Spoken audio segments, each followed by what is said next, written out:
When humans lose complex body parts, our biology typically replaces the missing tissue with a permanent, lifeless scar.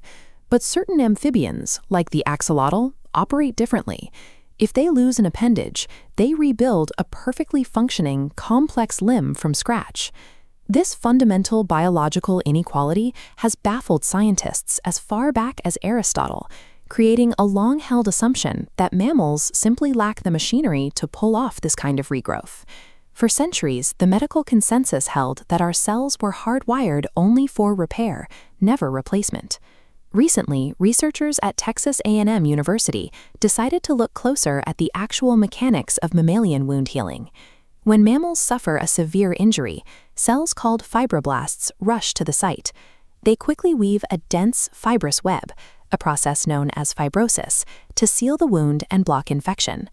As this microscopic pathway visualization shows, these exact same fibroblasts have a hidden dual nature. Instead of building a rigid scar, they possess the latent ability to cluster into a dense, flowing sphere called a blastema, the foundational structure salamanders use to generate new limbs. We aren't missing the biological hardware for regeneration. Our cells are just following a specific set of orders that prioritizes scarring.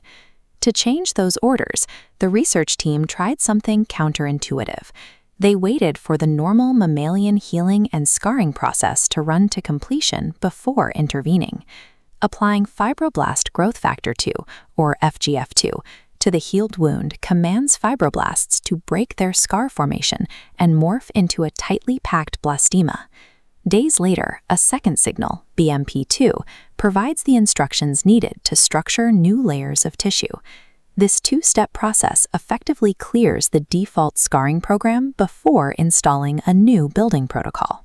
Reprogrammed mammalian cells successfully reconstructed exact formations of hard bone, dense tendons, ligaments, and fully articulated joint tissues.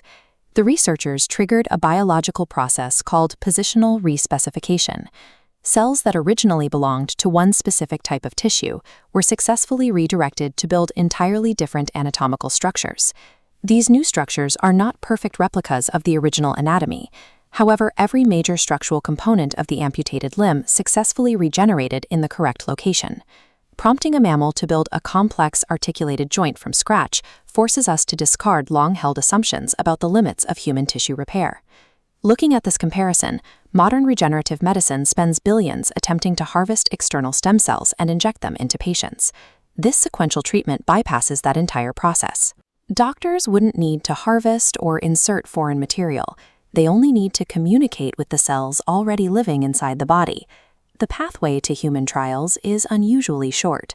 The medical system already uses BMP2 as an FDA-approved treatment, and FGF2 is currently undergoing active clinical evaluation.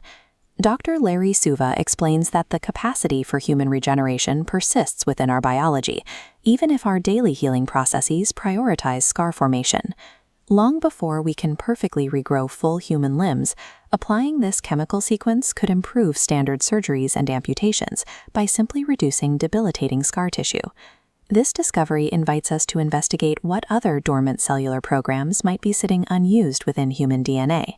The blueprints for physical reconstruction reside within our own cells, waiting for the specific signals that allow them to function.